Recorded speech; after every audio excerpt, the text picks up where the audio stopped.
Assalamualaikum warahmatullahi wabarakatuh, sahabat pinter Ina. Saya dengan Dokter Ina. Kali ini saya akan memberikan trik bagaimana cara mengatasi pilek dan sinusitis ya. Apalagi nih sekarang hawanya lagi kayak gini ya. Jadi banyak sekali orang-orang yang pilek ya, apalagi yang sudah lama pilek mungkin udah jadi sinusitis. Apa sih sinusitis itu? Sinusitis adalah peradangan pada rongga hidung, di mana lendir hidungnya itu sudah ke kuning dan kehijau-hijauan. Bahkan kadang-kadang sudah ada yang menetes di belakang tenggorokan ya, namanya postnasal drip. Nah, untuk anak-anak kadang juga disertai dengan pilek dengan hidung tersumbat ya. Jadi dia agak gimana gitu kalau hidungnya tersumbat ya, apalagi anak-anak ya. Dan ada batuk, kadang juga ada demam ya. Nah, bagaimana cara mengatasinya?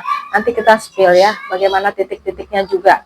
Nah, untuk saat ini kita lihat di surat Al-Baqarah ayat 222. Innallaha yuhibbut tawadina wa yuhibbul mutatahhirin.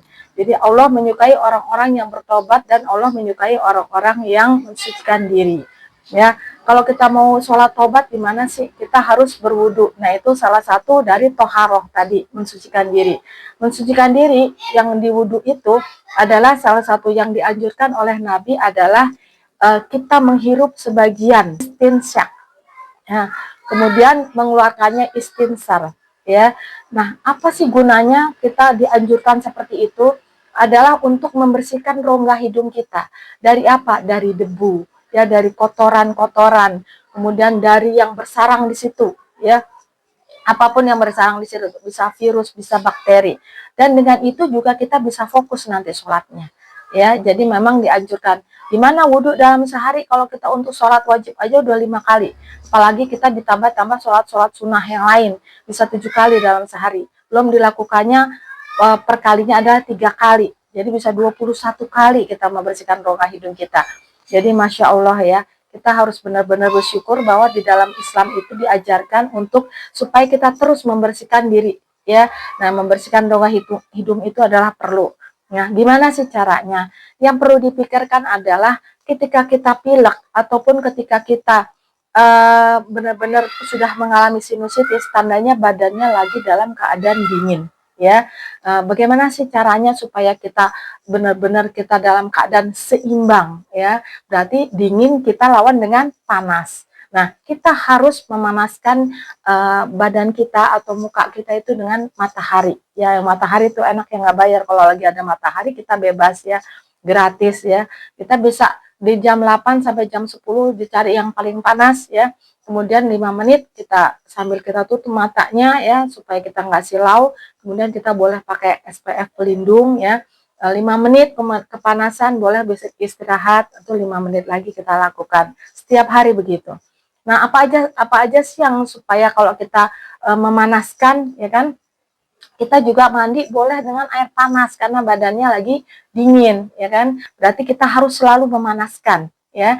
Kita boleh memanaskannya itu dengan minum minuman yang sifatnya memanaskan terus-menerus. Jangan minum yang dingin, jangan minum yang merangsang ya untuk terjadinya pilek lebih banyak ya. Jadi kita harus selalu menghangatkan badan ya. Kita apa namanya dengan wedang, boleh wedang boleh wedang kita buat sendiri ya. Jahe merah ada juga yang udah diseduh ya. Kemudian ada juga kita bisa iris-iris sendiri jahenya ya, kemudian kunyitnya 3 cm 3 cm ya. Kemudian ininya juga 3 cm. Apa namanya serehnya bisa juga dicampur untuk diseduh kemudian diminum ya. Dan ingat, kita madu itu juga menghangatkan. Jadi kita boleh minum madu ya. Madu 2 kali sendok makan, 2 sendok makan 3 kali sehari ya. Kemudian apakah madu itu bisa juga kita campur di nanas, jus nanas, tapi kita hanya bonggolnya aja, bromelinnya. Karena bromelinnya itu sangat bagus buat sinus ya. Karena dia selain melonggarkan saluran napas, dia juga antivirus, antibakteri, juga dia untuk bisa alergi ya. Kemudian itu bagus sekali bromelin itu. Jadi kita bisa si bonggol nanas itu kita jus bareng sama si madu ya. Kalau umpamanya habatus sauda mau kita campurin juga boleh ya. Itu karena sifatnya menghangatkan juga ya, memanaskan. Bisa untuk anak-anak 1 kapsul, kalau enggak ya dia untuk orang dewasa 2 atau 3 kapsul boleh dibuka, boleh juga diminum berlainan ya.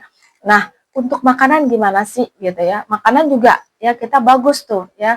Kita makan sup ayam, sup daging atau soto ayam, soto daging, intinya semua yang ada air-airnya ya, untuk apa, supaya kita bisa menikmatinya sambil panas-panas ya, untuk kita memanaskan tubuh. Untuk susu juga bisa, susu kambing bagus ya untuk saluran pernapasan yang lagi bermasalah gitu ya. Kemudian untuk titik sekarang. Nah, untuk titik itu kita bisa ambil titik ini, titik intang ya, yaitu di antara dua alis. Kemudian titik LI20 ya, di garis ketawa ini ya, kira-kira satu jari di situ kita bisa tekan-tekan. Ya, tekan 10 kali, kemudian ini juga bisa ditekan 10 kali ya. Kemudian di sini ada titik pitong juga bisa kita tekan-tekan ya. Gunanya adalah untuk melonggarkan. Nah, untuk menghirup gimana kalau menghirup uap? Ya, itu menghirup uap juga bagus tuh ya. Ya, jadi kita menghirup uap panas ya, kita tetesin beberapa tetes minyak kayu putih ya untuk kita hirup. Nah, itu bagus banget ya. Jadi untuk melonggarkan, jadi untuk membersihkan, kemudian untuk menghilangkan virus bakteri di situ bagus ya. Nah, untuk itu kita diingat-ingat ya, kita harus selalu memanaskan, kita pakai jaket ya, kemudian pakai sandal ya, nggak boleh yang serba dingin, hindari semua yang serba dingin ya, AC, kipas, semua harus dihindari. Nah, selamat mencoba, semoga bermanfaat. Assalamualaikum warahmatullahi wabarakatuh.